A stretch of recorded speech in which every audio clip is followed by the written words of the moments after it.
أعوذ بالله من الشيطان الرجيم بسم الله الرحمن الرحيم الحمد للہ رب العالمین والصلاة والسلام علی نبینا محمد وعلی آلہ وصحبہ اجمعین اما بعد۔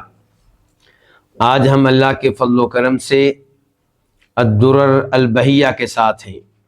یہ امام شوکانی رحمہ اللہ کی عظیم الشان کتاب ہے جس کا موضوع فقہی احکام و مسائل ہے۔ اس میں آج کل ہم کتاب الزکوٰۃ پڑھ رہے ہیں اور کتاب الزکوٰۃ میں ہمارا دوسرا باب ہے اور وہ ہے باب زکوٰۃ الذہب والفضہ، سونے چاندی کی زکوٰۃ کے بارے میں، گولڈ اور سلور کی زکوٰۃ کے بارے میں یہ باب ہے۔ امام شوکانی رحمہ اللہ نے یہ باب قائم کیا، اور ہم سب جانتے ہیں کہ سونے چاندی میں زکوٰۃ واجب ہے، اور سونے چاندی میں زکوٰۃ کے واجب ہونے کے بارے میں کوئی اختلاف نہیں ہے۔ سب علماء کرام کا اتفاق ہے کہ سونے چاندی میں زکوٰۃ واجب ہوتی ہے، لیکن تب واجب ہوگی جب نصاب ہو، یعنی کہ سونا چاندی اتنی مقدار میں ہو جتنی مقدار پہ زکوٰۃ واجب ہوا کرتی ہے، اور یہ کہ اس پہ ایک سال گزر جائے، ایک سال سے سونے کی وہ مقدار، چاندی کی وہ مقدار آپ کے پاس موجود ہو۔ البتہ زیورات میں زکوٰۃ واجب ہے یا نہیں، اس میں اختلاف موجود ہے۔ تو باقاعدہ امام شوکانی کا کلام پڑھنے سے پہلے میں اس موضوع پہ گفتگو کرنا چاہوں گا، کیونکہ امام شوکانی رحمہ اللہ نے اس موضوع پہ گفتگو نہیں کی۔ کئی ایک علماء کرام یہ رائے رکھتے ہیں کہ سونا چاندی جب زیورات کی شکل میں ہو تو اس میں زکوٰۃ نہیں ہے۔ صحیح موقف یہ ہے کہ سونا چاندی کسی بھی شکل میں ہو اس میں زکوٰۃ ہے۔ دلیل کیا ہے؟ پہلے نمبر پہ وہ آیات اور وہ احادیث جن سے پتہ چلتا ہے کہ سونے چاندی میں زکوٰۃ واجب ہے، تو وہ احادیث عام ہیں۔ ان احادیث میں، ان آیات میں یہ نہیں کہا گیا کہ سونے چاندی میں زکوٰۃ تب ہوگی جب وہ زیورات کی شکل میں نہ ہو۔ ان آیات، ان احادیث میں کہا گیا ہے کہ سونے چاندی میں زکوٰۃ ہے۔ اب سونا چاندی چاہے درہم و دینار کی شکل میں ہو، کرنسی کی شکل میں ہو یا زیورات کی شکل میں ہو، اس میں زکوٰۃ ہوگی، کیونکہ یہی تقاضا ہے ان آیات کے عموم کا اور ان احادیث کے عموم کا۔ مثال کے طور پہ سورہ توبہ میں اللہ تعالیٰ فرماتے ہیں وَالَّذِينَ يَكْنِزُونَ الذَّهَبَ وَالْفِضَّةَ وَلَا يُنْفِقُونَهَا فِي سَبِيلِ اللَّهِ فَبَشِّرْهُم بِعَذَابٍ أَلِيمٍ۔ وہ لوگ جو سونا چاندی جمع کر کے رکھتے ہیں اور اللہ کی راہ میں خرچ نہیں کرتے، انہیں بتا دیں کہ انہیں دردناک عذاب کا سامنا کرنا پڑے گا۔ اب یہاں پہ اللہ نے یہ نہیں کہا کہ سونا چاندی زیورات کی شکل میں نہ ہو تو تب عذاب ہوگا۔ الذہب والفضہ یہ الفاظ عام ہیں۔ الذہب کہتے ہیں سونے کو، گولڈ کو، فضہ کہتے ہیں چاندی کو، سلور کو، اور یہ الفاظ اس سونے چاندی کے لیے بھی ہیں جو زیورات کی شکل میں ہو، اور اس سونے چاندی کے لیے بھی ہیں جو زیورات کی شکل میں نہ ہو۔ اور یہی صورتحال احادیث کی ہے۔ لیکن اب میں آؤں گا ان احادیث کی طرف جن میں خاص طور پہ زیورات کا تذکرہ ہے کہ ان میں زکوٰۃ ہے۔ پہلے نمبر پہ وہ حدیث جسے امام ابو داؤد رحمہ اللہ روایت کرتے ہیں، نمبر ہے اس کا 1563، 1563۔ شیخ البانی رحمہ اللہ نے اس حدیث کو حسن درجے کی حدیث قرار دیا ہے۔ راوی ہیں عبداللہ بن عمرو بن عاص کہ نبی علیہ الصلوۃ والسلام کے پاس ایک عورت آئی، اس کے ساتھ اس کی بیٹی بھی تھی۔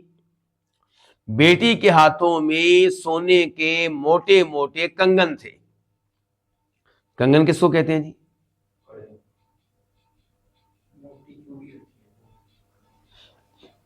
میرا مطلب تھا کہ آپ انگلش میں بتائیں گے، لیکن لگتا ہے میرا سوال نہیں سمجھ سکے۔ چلیں جی، میرا یہ ہوتا ہے کہ جو لوگ نہیں سمجھ پاتے اردو میں یہ لفظ وہ سمجھ جائیں، اس لیے میں نے آپ سے سوال کیا تھا۔ چلیں جی، تو اس عورت کے بیٹی کے ہاتھوں میں سونے کے موٹے موٹے کیا تھے؟ کنگن تھے۔ تو آپ نے کہا کہ کیا اس کی زکوٰۃ دیتی ہو؟ اس عورت نے کہا نہیں۔ تو آپ نے فرمایا کیا تمہیں یہ اچھی بات لگے گی کہ اللہ تعالی ان کے بدلے میں جہنم کی آگ کے 2 کنگن تمہیں پہنائے؟ تو اس عورت نے وہ کنگن اتارے اور نبی علیہ الصلوۃ والسلام کو دیتے ہوئے کہا کہ یہ اللہ کے لیے ہے، اللہ کے رسول کے حوالے۔ تو کیا یہ کنگن زیورات تھے کہ نہیں تھے؟ اور اس پہ آپ نے وارننگ دی، وعید سنائی کہ اگر زکوٰۃ نہیں دی جائے گی تو اس پہ عذاب ہوگا۔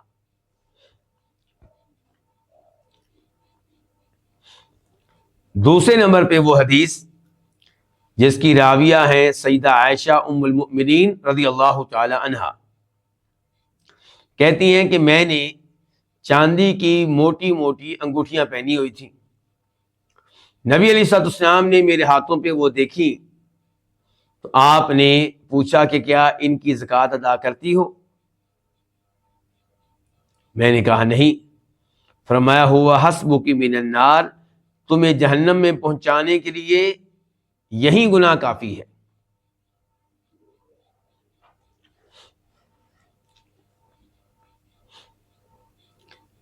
اور آخری دلیل اس موضوع پہ یہ ہے کہ صحابہ کرام کے اقوال سے بھی یہی معلوم ہوتا ہے، ان کے عمل سے بھی یہی معلوم ہوتا ہے کہ زیورات میں زکوٰۃ ہے۔ اس سلسلے میں سیدہ عائشہ اور عبداللہ بن مسعود کے آثار اور اقوال ملتے ہیں جن کی سندیں بھی ٹھیک ہیں کہ وہ زیورات میں زکوٰۃ کے قائل تھے۔ اب ہم آتے ہیں امام شوکانی کے کلام کی طرف۔ امام شوکانی کہتے ہیں اذا حال علی احدہم الحول ربع العشر، جب ان میں سے کسی ایک پہ سال گزر جائے، ان میں سے کسی ایک پہ، کن میں سے؟ سونے اور چاندی، تو کیا ہوگا؟ ربع العشری، 10ویں حصے کی چوتھائی زکوٰۃ واجب ہوگی۔ یعنی کہ پہلے آپ اس کا 10واں حصہ نکالیں، پھر 10ویں کی چوتھائی، اس کو کیا کہیں گے؟ 2.5%۔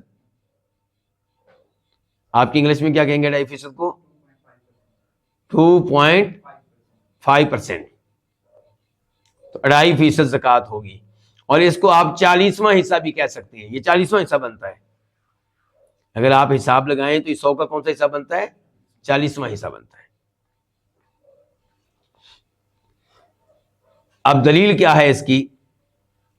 ایک تو دلیل اس بات کی کہ زکوٰۃ تب واجب ہوگی جب سال گزر جائے، اور دوسرے نمبر پہ ہمیں دلیل یہ چاہیے کہ زکوٰۃ کی مقدار کیا ہوگی؟ 2.5%، 40واں حصہ۔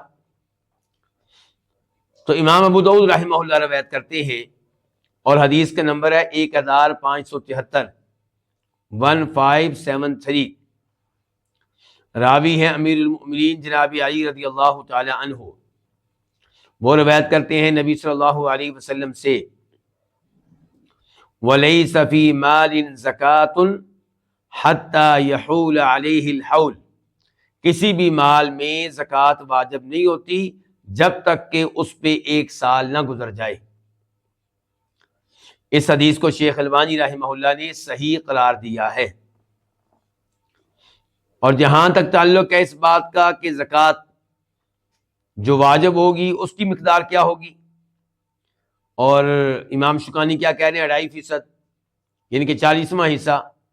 تو اس کی دلیل وہ حدیث ہے جسے امام بخاری روایت کرتے ہیں رحمہ اللہ، نمبر ہے 1454، 1454۔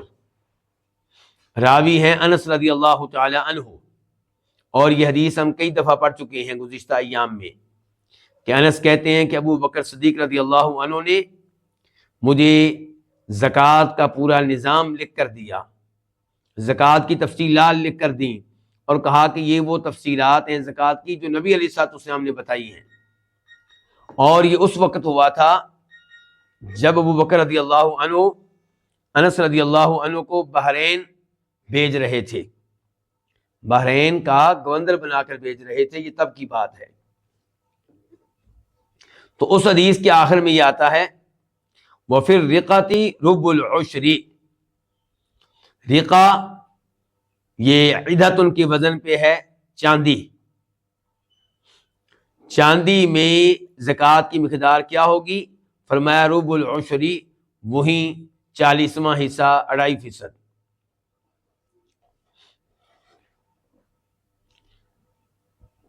اب ہم نے ایک تو جان لیا یہ کہ سونے چاندی میں زکوٰۃ واجب ہے، دوسرے نمبر پہ ہم نے یہ جان لیا کہ زکوٰۃ تب واجب ہوگی جب سونے چاندی پہ 1 سال گزر جائے، تیسرے نمبر پہ ہم نے جان لیا کہ زکوٰۃ کتنی دینی ہے، 40واں حصہ یا 2.5%۔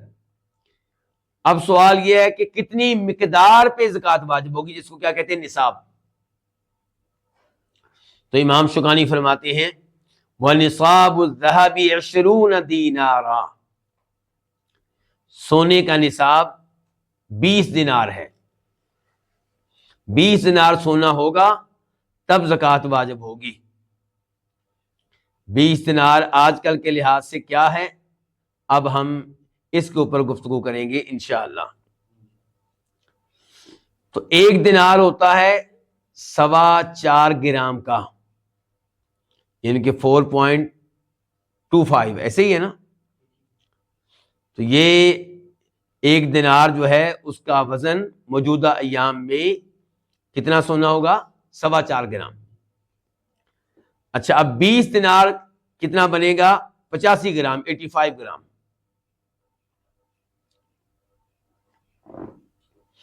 اور ہماری عام طور پہ جو پبلک میں گفتگو ہوتی ہے اس کے لحاظ سے 7.5 تولے سونا۔ حدیث میں الفاظ آئے 20 دینار کے، دینار کس کو کہتے ہیں؟ سونے کے سکے کو۔ اور ہم نے یہ واضح کیا کہ 20 دینار کتنا بنتا ہے؟ 85 گرام، 85 گرام، اور 7.5 تولے بنتا ہے۔ دلیل کیا ہے اس کی؟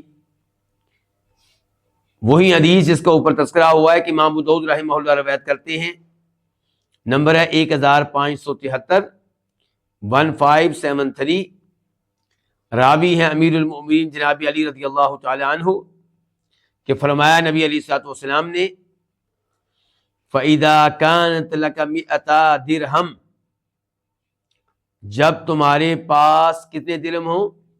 200 درہم، 200 درہم، چاندی کا سکہ،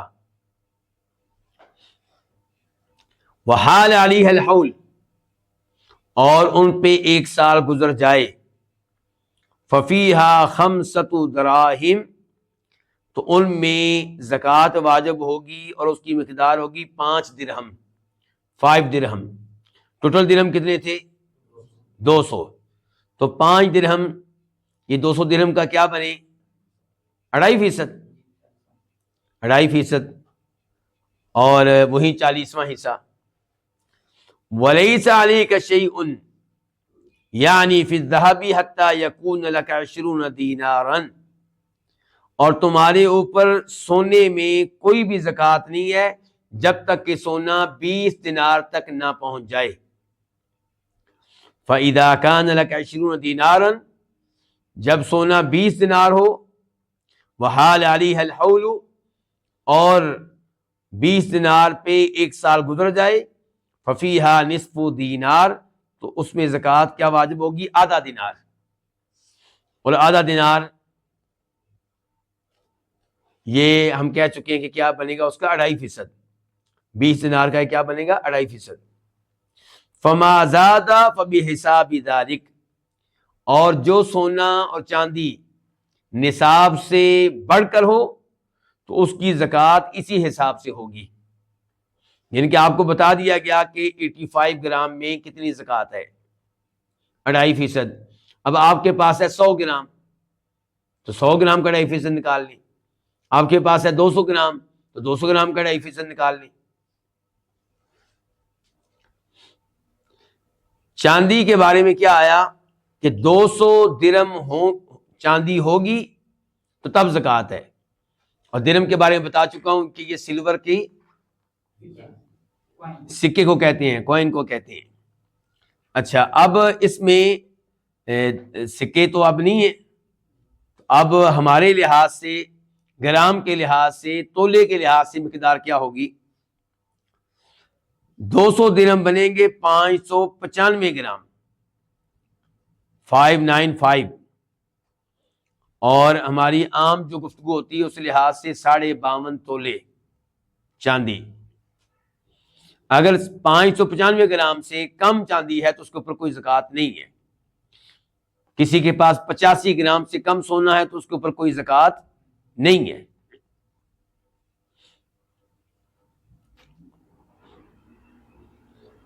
اب 595 گرام چاندی ہے تو زکوٰۃ کی مقدار کیا ہوگی؟ کتنی زکوٰۃ ادا کرنی؟ 2.5%، وہی جو پہلے بتایا جا چکا ہے۔ وَلَا شَيْءَ فِي مَا دُونَ ذَلِكَ، اور کچھ بھی نہیں ہے، یعنی کہ کوئی زکوٰۃ نہیں ہے فی ما دون ذالک، اس سونے چاندی میں جو اس سے کم ہے۔ کس سے کم ہے؟ 20 دینار سے، یعنی کہ 85 گرام سے، 85 گرام سے، یعنی کہ 7.5 تولے سے۔ اور چاندی کی طرف آ جائیں تو 200 درہم سے کم میں کوئی زکوٰۃ نہیں ہے، یعنی کہ 595 گرام چاندی سے کم میں زکوٰۃ نہیں ہے۔ 595، 52.5 تولے سے کم چاندی ہے تو اس میں کوئی زکوٰۃ نہیں ہے۔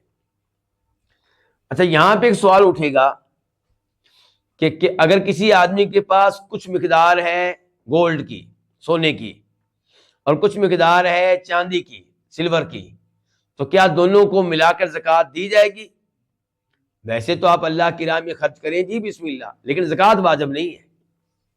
آپ اپنی خوشی سے دینا چاہیں تو آپ کی مرضی، یعنی کہ زکوٰۃ ادا کرنے کے لیے سونے کو چاندی کے ساتھ جمع نہیں کیا جائے گا۔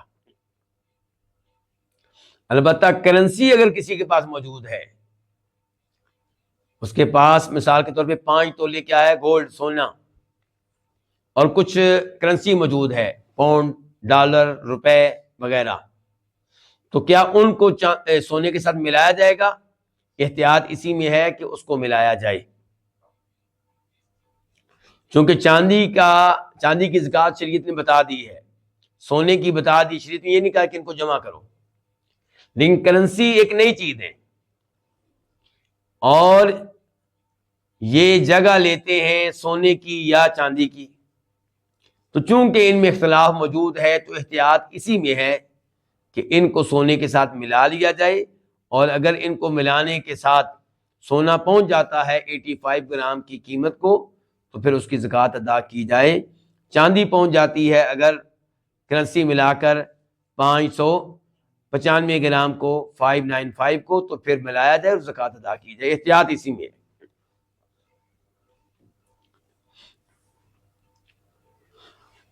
وَلَا زَكَاةَ فِي غَيْرِهِمَا مِنَ الْجَوَاهِرِ،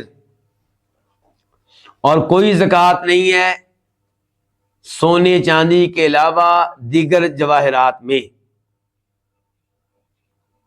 اس سے کیا مراد ہے؟ مثال کے طور پر کسی کے پاس ہیرے ہیں، ذاتی استعمال کے لیے، پہننے کے لیے، بیچنے کے لیے نہیں، تجارت کے لیے نہیں، تو بتا رہے ہیں کہ اس کے اوپر کوئی زکوٰۃ نہیں ہے۔ قیمتی پتھر ہیں کسی کے پاس، ذاتی استعمال کے لیے، پہننے کے لیے، بیچنے کے لیے نہیں، کاروبار کے لیے نہیں، تو اس میں کوئی زکوٰۃ نہیں ہے۔ یاقوت وغیرہ میں، عقیق میں کوئی زکوٰۃ نہیں ہے جب تک کہ یہ چیزیں ذاتی استعمال کے لیے ہوں۔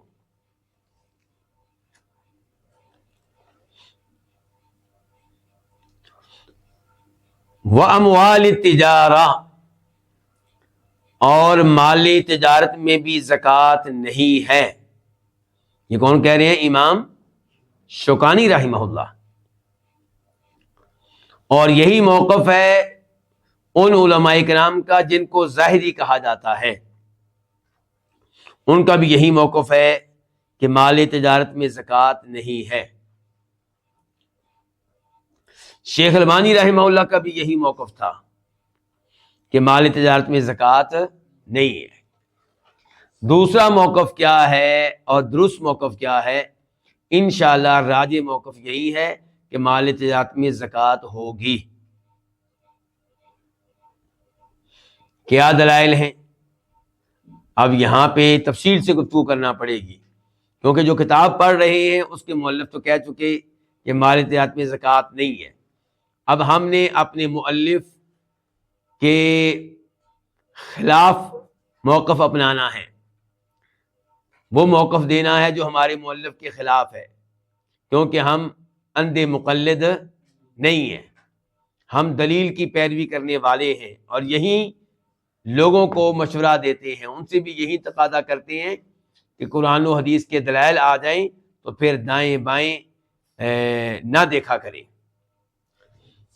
تو اگر کوئی آدمی دلائل کی روشنی میں اس بات پہ مطمئن ہے کہ تجارت کے اموال میں زکوٰۃ نہیں ہوتی تو ہم اس کے مخالف نہیں ہیں، لیکن اگر کوئی اس لیے مطمئن ہے کہ تجارت کے مال میں زکوٰۃ نہیں ہوتی کہ اس میں میرا فائدہ ہے، دوسرا موقف اپناؤں گا تو زکوٰۃ نکالنا پڑے گی، تو اس آدمی کو پھر مجرم سمجھا جائے گا۔ لیکن اگر کوئی دلائل کی وجہ سے مطمئن ہے کہ تجارت کے مال میں زکوٰۃ نہیں ہے تو ہم اس کی مخالفت نہیں کریں گے۔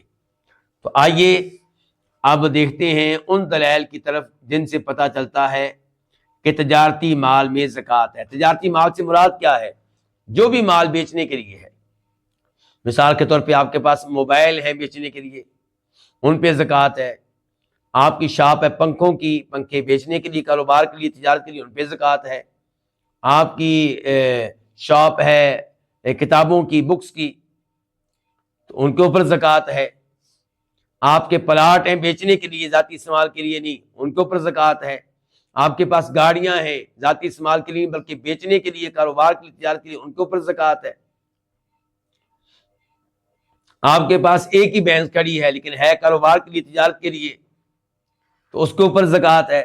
حالانکہ ہم نے کیا کہا تھا کہ 30 سے کم گائے ہوں یا بھینسیں ہوں تو ان کے اوپر زکوٰۃ نہیں ہوتی، لیکن جب یہی گائے، یہی بھینس بیچنے کے لیے ہوگی، کاروبار کے لیے ہوگی، تو چاہے ایک تو ہو سکتا ہے اس کے اوپر بھی زکوٰۃ واجب ہو جائے۔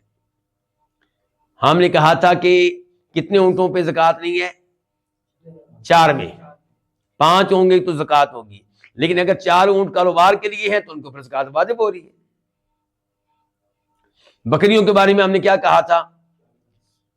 39 بکریوں کے اوپر کوئی زکوٰۃ نہیں، 40 ہوں گی تب زکوٰۃ ہے، لیکن اگر 39 بکریاں کاروبار کے لیے ہیں، تجارت کے لیے، تو ان کے اوپر زکوٰۃ واجب ہو رہی ہے۔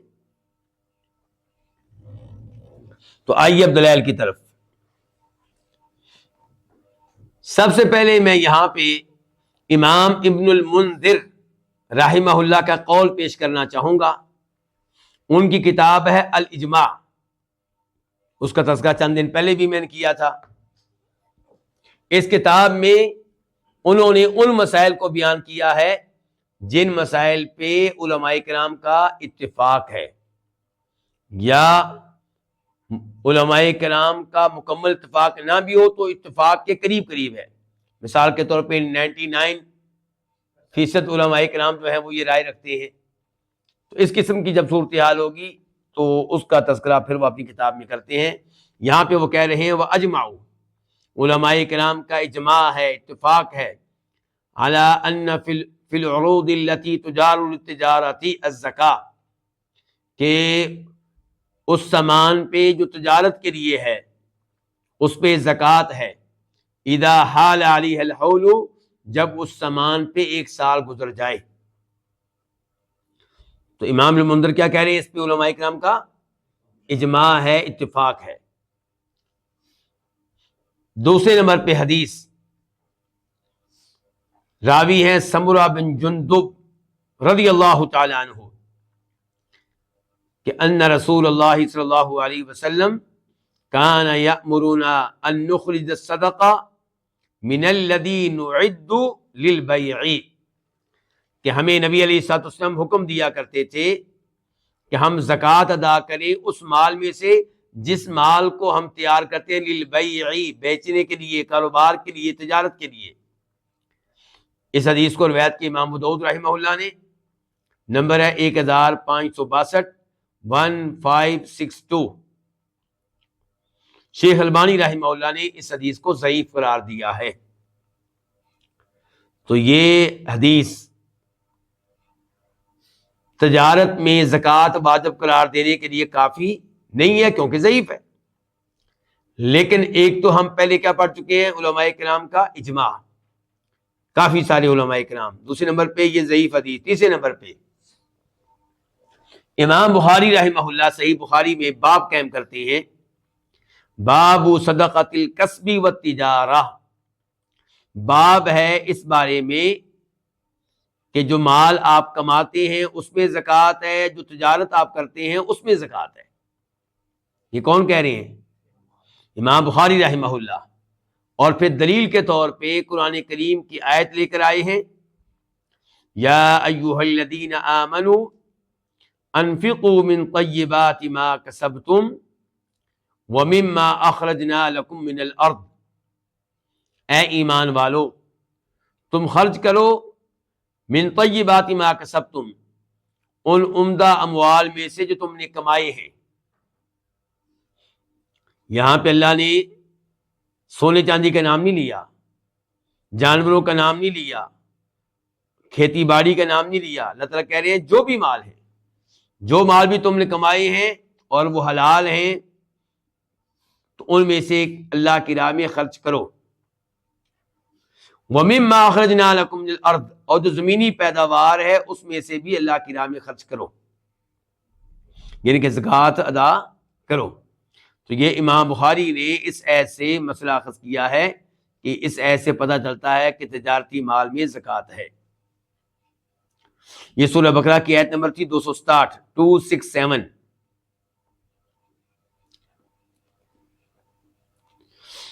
چوتھے نمبر پہ ہمارے پاس وہ حدیث ہے جو ہم پہلے پڑھ چکے ہیں، حدیث بخاری شریف کی ہے، نمبر ہے 1496، 1496۔ عبداللہ ابن عباس اس کے راوی ہیں، جس حدیث میں وہ بتاتے ہیں کہ نبی علیہ الصلوۃ والسلام نے معاذ بن جبل کو یمن کا گورنر بنا کر بھیجا تھا، اور بھیجتے ہوئے کہا تھا کہ لوگوں سے پہلا مطالبہ یہ کرنا ہے کہ وہ یہ مان لیں کہ اللہ کے علاوہ کوئی عبادت کے لائق نہیں، اور یہ مان لیں کہ محمد اللہ کے رسول ہیں صلی اللہ علیہ وسلم۔ فرمایا تھا اگر وہ یہ بات مان لیں تو پھر آپ نے ان سے مطالبہ کرنا ہے، ان کو بتانا ہے کہ جس اللہ کو تم نے مان لیا ہے اس اللہ نے تمہارے اوپر 5 نمازیں فرض کی ہیں، ایک دن رات میں، یعنی کہ 24 گھنٹوں میں۔ اس کے بعد آپ نے کہا تھا اگر وہ یہ بات بھی مان لیتے ہیں تو پھر آپ نے ان کو یہ بتانا ہے کہ ان اللہ افترض علیہم صدقۃ، اللہ نے ان پہ زکوٰۃ فرض کی ہے، فی اموالہم، ان کے مال میں، ان کے مال میں، سونا چاندی نہیں کہا گیا، کیا کہا گیا؟ ان کے مال میں۔ وہ زکوٰۃ لی جائے گی ان کے مالداروں سے اور تقسیم کر دی جائے گی ان کے فقیروں پہ۔ یہاں پہ کیا ہے؟ زکوٰۃ کس چیز میں ہے؟ مال میں، اور جو اموال تجارت ہے وہ مال ہے۔ تو جیسے سونے چاندی پہ زکوٰۃ ہے ایسے ہی تجارتی مال پہ بھی زکوٰۃ ہے۔ اس کے ساتھ ساتھ بخاری شریف کی حدیث نمبر 1468، 1468، جس میں تذکرہ آتا ہے اس بات کا کہ نبی علیہ الصلوۃ والسلام نے زکوٰۃ کی وصولی کے لیے کسی کو بھیجا، تو انہوں نے بتایا کہ 3 لوگ ہیں جنہوں نے زکوٰۃ نہیں دی۔ ان میں سے ایک نام لیا گیا خالد بن ولید رضی اللہ تعالی عنہ کا، تو آپ نے فرمایا تھا کہ تم لوگ خالد پہ ظلم کرتے ہو، خالد پہ کیا کر رہے ہو؟ ظلم کر رہے ہو۔ کیوں؟ آپ نے کہا تھا اس لیے کہ احتبس ادراعہ واعتددہ، کہ اس نے اپنی زرہیں، زرہیں سمجھتے ہیں نا، جو لڑائی میں پہنی جاتی ہیں اپنی حفاظ کے لیے، تاکہ آپ کو تیر نہ لگے، تلوار نہ لگے اور نیزہ نہ لگے، لوہے کی زرہیں۔ تو فرمایا خالد نے تو اپنی لوہے والی زرہیں اور اپنا جنگی ساز و سامان اللہ کی راہ میں وقف کر دیا، اللہ کی راہ میں دے دیا ہے۔ اس سے کیا پتا چلا؟ جی آپ لوگ میرے ساتھ ہیں تو جواب دیں، کیا پتہ چلا اس سے؟ پہلے بتائیں ہمارا موضوع کیا چل رہا ہے اس وقت؟ تجارتی مال میں زکوٰۃ ہے. اور یہ جو زرے ہیں یہ سونا ہے کہ چاندی ہے؟ یہ جانور ہیں کہ کھیتی باڑی ہیں؟ یہ کیا ہے؟ اس میں کون سی زکوٰۃ ہو سکتی ہے؟ تجارتی زکوٰۃ ہی ہو سکتی ہے.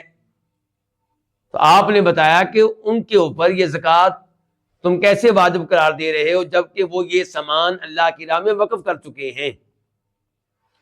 تو اس سے پتہ چلتا ہے کہ تجارتی مال میں زکوٰۃ واجب ہوتی ہے.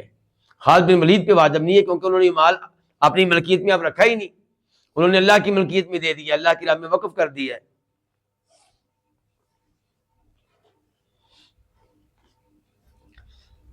پانچویں نمبر پہ صحابہ کرام کے اقوال ملتے ہیں جن سے پتہ چلتا ہے کہ تجارتی مال میں زکوٰۃ واجب ہے. ان صحابہ کرام میں سے ایک ہے عبداللہ بن عمر، اور ان کا قول آپ کو مل جائے گا مصنف ابن ابی شیبہ میں، نمبر ہے وہاں پہ 1560 10560. اور ایسے ہی جناب عمر فاروق رضی اللہ تعالی عنہ، اور ان کا قول بھی آپ کو مل جائے گا مصنف ابن ابی شیبہ میں، نمبر ہوگا 1560 10567. دیگر صحابہ کرام کے اقوال اور سلف کے اقوال بھی ملیں گے جن سے پتہ چلتا ہے کہ تجارتی مال میں بھی زکوٰۃ ہے. اتنے دلائل کے بعد ہم نے مان لیا جی کہ تجارتی مال میں زکوٰۃ ہے، لیکن تفصیلات، کیا ہر تجارتی مال پہ زکوٰۃ ہے؟ نہیں. اسی تجارتی مال پہ زکوٰۃ واجب ہوگی جس کی قیمت سونے چاندی کے نصاب کو پہنچ جائے.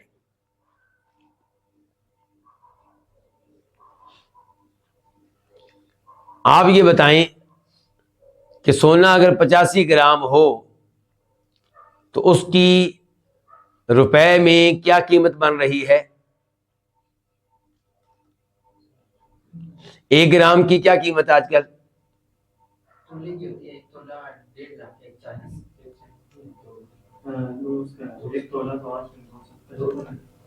1 تولہ کتنے کا ہے؟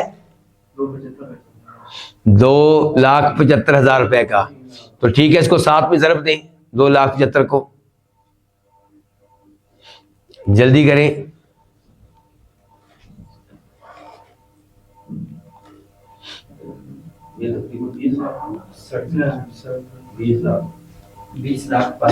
تقریباً 20 لاکھ پاکستانی روپے پہ زکوٰۃ واجب ہوگی، یعنی کہ یہ نصاب ہوگا تجارتی مال کی. اگر اتنی قیمت، تو اگر ہم نصاب کس کو بنائیں؟ سونے کو.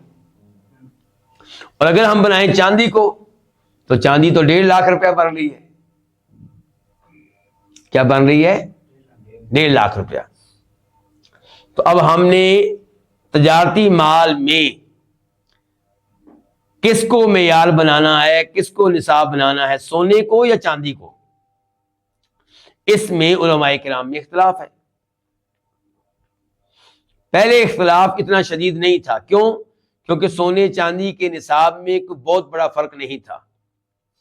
اب وقت گزرنے کے ساتھ ساتھ سونے کی قیمت بڑھ رہی ہے، چاندی کی قیمت کم ہو رہی ہے. تو اب فرق، گیپ بہت بڑا ہے، 20 لاکھ اور 1.5 لاکھ. چلیں آپ 2 لاکھ روپیہ کہہ لیں. تو اب آپ تاجر سے کیا مطالبہ کریں گے؟ کیا آپ اس سے مطالبہ کریں گے کہ جب آپ کا مال 20 لاکھ کو پہنچے تب آپ کے اوپر زکوٰۃ واجب ہے، یا آپ کہیں گے جب آپ کا مال 1.5 لاکھ کو 2 لاکھ روپے کو پہنچ جائے تب زکوٰۃ واجب ہے؟ تو اب ہم نے جب اس اختلاف کو پڑھا تو اس نتیجے پہ پہنچے کہ چاندی کی طرف دیکھا جائے گا. کس کی طرف دیکھا جائے گا؟ کیوں؟ کیونکہ زکوٰۃ کے موضوع پہ جو احادیث آتی ہیں ان احادیث میں عام طور پہ چاندی وغیرہ کا تذکرہ ہوتا ہے، سونے کا تذکرہ ذرا کم ہوتا ہے. دوسرے نمبر پہ اس لیے کہ اگر ہم کہتے ہیں کہ زکوٰۃ میں گولڈ کی طرف دیکھا جائے گا، سونے کی طرف دیکھا جائے گا، تو اس میں فقیروں مسکینوں کا فائدہ ہے یا نقصان؟ نقصان۔ اور اگر ہم کہیں کہ چاندی کے نصاب کی طرف دیکھا جائے گا تو فقیروں مسکینوں کا کیا ہے؟ فائدہ ہے۔ تیسرے نمبر پہ اگر ہم دیکھیں سونے کے نصاب کی طرف، تو ہم کاروبار کرنے والے تاجر کو خطرے میں ڈال رہے ہیں قیامت کے اعتبار سے۔ کس کے اعتبار سے؟ کیونکہ اگر ہم کہیں کہ نصاب ہے چاندی تو 2,00,000 روپے کے برابر جب اس کا مال تجارت ہوگا تو زکوٰۃ ادا کر دے گا، اور انشاءاللہ روز قیامت زکوٰۃ کے لحاظ سے وہ کامیاب ٹھہرے گا۔ اور اگر ہم کہتے ہیں نہیں، تجارتی مال میں گولڈ کے نصاب کی طرف دیکھا جائے گا، 20,00,000 روپیہ کے برابر تمہارا مال ہوگا تب زکوٰۃ واجب ہے، ورنہ واجب نہیں ہے، تو روز قیامت اگر اس سے بات پرس کر لی گئی کہ تو نے چاندی کے نصاب کی طرف کیوں نہیں دیکھا، اپنا فائدہ سوچتے ہوئے تو نے سونے کے نصاب کی طرف دیکھا، تو کیا جواب دے گا؟ تو ان باتوں کو مد نظر رکھتے ہوئے ہم کیا کہتے ہیں کہ نصاب پھر کیا ہوگا؟ چاندی والا ہوگا۔ 52.5 تولے چاندی کی قیمت کے برابر جب کسی کے پاس مال ہو تو اس کے اوپر زکوٰۃ واجب ہے، اور وہ تقریباً کیا ہے آج کل؟ 1.5 روپیہ ہوگی، 1,60,000 روپیہ ہوگی۔ تو یہ ہمارا مسئلہ یعنی کہ حل ہوا کہ ہم نے تجارتی مال میں سونے کی طرف دیکھنا ہے چاندی کی طرف۔ اچھا، یہ تھا مسئلہ نصاب کا۔ دوسرے نمبر پہ اس مال تجارت پہ 1 سال گزر جائے۔ اب یہ بھی ایک بہت بڑا مسئلہ ہے، کیوں؟ اس کا مال تو روز تبدیل ہو جاتا ہے، اس کا مال آ رہا ہے اور بک رہا ہے، آ رہا ہے اور بک رہا ہے، تو جب بھی آپ زکوٰۃ لینے کے لیے جائیں گے وہ کہے گا جی میرا تو سال ہی پورا نہیں ہوا اس مال کے اوپر، تو پھر کیا کریں گے؟ تو تجارتی مال میں یہ نہیں دیکھا جائے گا کہ آپ کا جو مال اس وقت دکان میں پڑا ہوا ہے، شاپ میں پڑا ہوا ہے، اس کو یہ 1 سال سے موجود ہے یا نہیں۔ یہ دیکھا جائے گا کہ کب آپ نے کاروبار شروع کیا تھا، کب آپ کا مال نصاب تک پہنچنا شروع ہو گیا تھا۔ مثال کے طور پہ کاروبار کا آغاز آپ نے کیا تھا رمضان کے بعد شوال میں، اور شوال کے بعد کون سا مہینہ آتا ہے؟ ذوالقعدہ، ذوالقعدہ میں آپ کا مال 1.5 روپے کی قیمت کے برابر ہو چکا تھا۔ کاروبار شروع تو آپ نے 1,00,000 روپے سے کیا تھا، لیکن ذوالقعدہ میں آپ کے پاس جو تجارتی مال شاپ میں پڑا ہوا تھا وہ 1.5 کی قیمت کے برابر تھا، تو شوال سے آپ کا سال شروع ہو گیا۔ آئندہ شوال تک آپ کا مال 1.5 روپے سے اوپر ہی رہا ہے، نیچے نہیں گیا۔ تو اب جو مال آپ کی شاپ میں پڑا ہوا ہے اس کی قیمت لگائی جائے گی، بیچنے کے لحاظ سے اس کی کیا قیمت ہے۔ مثال کے طور پہ آپ کی شاپ ہے موبائلوں کی، اور آپ کی شاپ میں 20 موبائل پڑے ہوئے ہیں، تو ان کی موجودہ قیمت کیا ہے جی؟ اگر بیچا جائے تو موجودہ قیمت ان کی بنتی ہے مثال کے طور پہ کتنی جی؟ 20 کی کیا بنائیں گے آپ؟ 20 لاکھ ہی بنا لیں، 20 لاکھ روپیہ۔ اور نقدی آپ کے پاس پڑی ہوئی ہے 10 لاکھ روپیہ، کتنی ہو گئی؟ 30 لاکھ روپیہ۔ اور جو لوگوں سے آپ نے پیسے لینے ہیں، موبائل وہ خرید چکے ہیں، پیسے ابھی آپ کو نہیں دیے، وہ بھی تقریباً بنتا ہے 10 لاکھ روپیہ۔ کتنا ہو گیا؟ 40۔ لیکن آپ کہتے ہیں جی ان میں سے ایک میرا کسٹمر ایسا ہے، ایک گاہک ایسا ہے کہ اس کے اوپر مجھے اعتبار نہیں ہے کہ وہ پیسے دے گا کہ نہیں دے گا، وہ تو مجھے بعد میں پتہ چلا ہے وہ تو فراڈی ہے، وہ 2 نمبر ہے۔ تو ٹھیک ہے جی، اس نے آپ کے دینے ہیں 2 لاکھ روپیہ، وہ 2 لاکھ روپیہ کو آپ کیا کر دیں؟ مائنس کر دیں۔ اب کتنے ہو گئے آپ کے؟ 38 لاکھ، 38 لاکھ۔ 38 لاکھ جو ہے اس کی زکوٰۃ آپ ادا کریں گے۔ اور اگر آپ نے کسی کا قرضہ دینا ہے تو اس کو بھی مائنس کر لیں گے۔ مثال کے طور پہ آپ کہتے ہیں 8 لاکھ روپے تو خود میں نے قرضہ دینا ہے، تو ٹھیک ہے 8 لاکھ بھی الگ کر دیں، باقی کتنا رہ گیا؟ 30 لاکھ۔ تو 30 لاکھ کی آپ زکوٰۃ دیں گے 2.5%۔ طریقہ کیا ہوگا کہ 30 لاکھ کو آپ تقسیم کریں، ڈیوائڈ کریں کس پہ؟ 40 پہ، 40 پہ، 40 پہ، تو جو رزلٹ نکلے گا وہ آپ کی زکوٰۃ ہے۔ اگر نہیں تو تجربہ کر کے دیکھ لیں، آپ لکھیں جی 20 لاکھ روپیہ، آپ اپنے یہاں لکھیں 20 لاکھ روپیہ اور ڈیوائڈ کریں اس کو 40 پہ، پھر رزلٹ بتائیں مجھے۔ 30 لاکھ، چلے 30 لاکھ ٹھیک ہے، 75,000 روپیہ، لو جی 75,000 یہ زکوٰۃ ہے آپ کی۔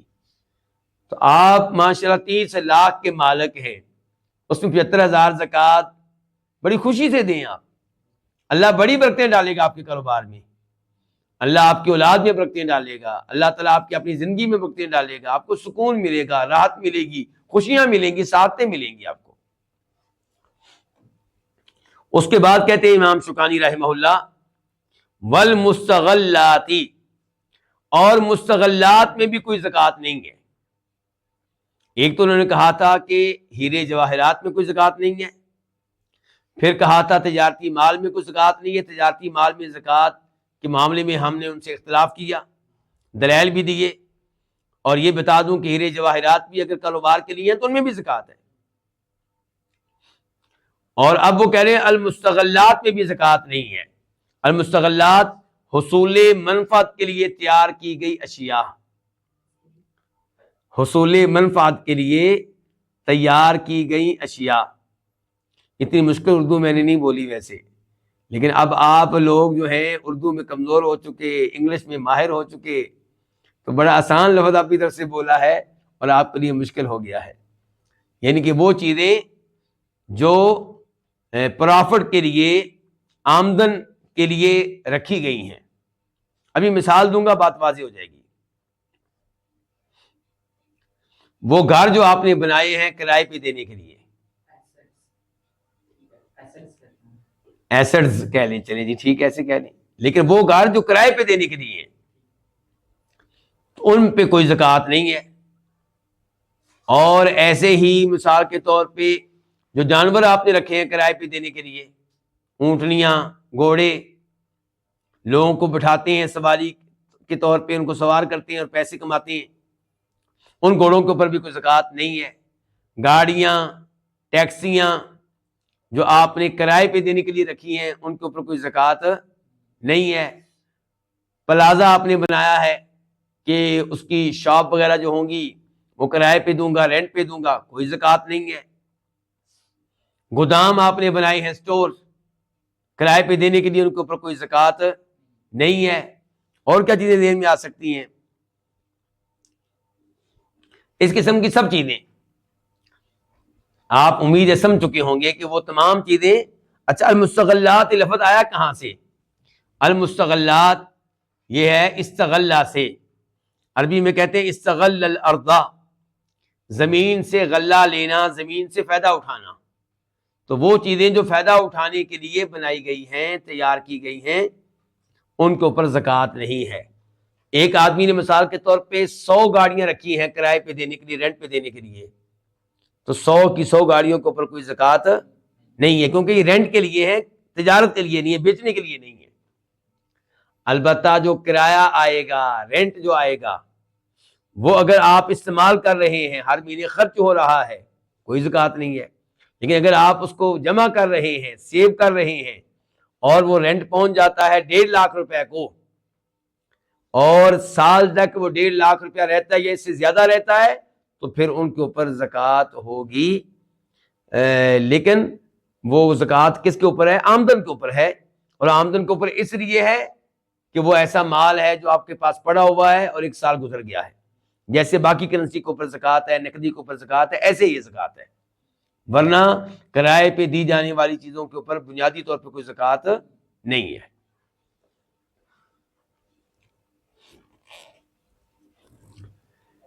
یہیں پہ آج کے درس کا اختتام کرتے ہیں، کیونکہ اس کے بعد پھر ایک نیا موضوع ہے، اس کے اوپر الگ سے گفتگو کی جائے گی انشاءاللہ۔ اللہ رب العزت سے دعا ہے کہ اللہ تعالی ہمیں قرآن و حدیث کے مسائل سمجھنے کی توفیق عنایت فرمائے، اور خوش دلی سے اپنی راہ میں زکوٰۃ دینے کی توفیق عنایت فرمائے۔ اللہ ہمیں زکوٰۃ دینے والوں میں سے بنائے، زکوٰۃ لینے والوں میں سے نہ بنائے، اور اللہ تعالیٰ مسلمانوں پہ رحم کرے، اہل فلسطین پہ، اہل غزہ پہ اور دیگر مسلمانوں پہ اللہ تعالیٰ رحم فرمائے۔ وصلی اللہ تعالیٰ علی نبینا محمد وعلی آلہ وصحبہ اجمعین۔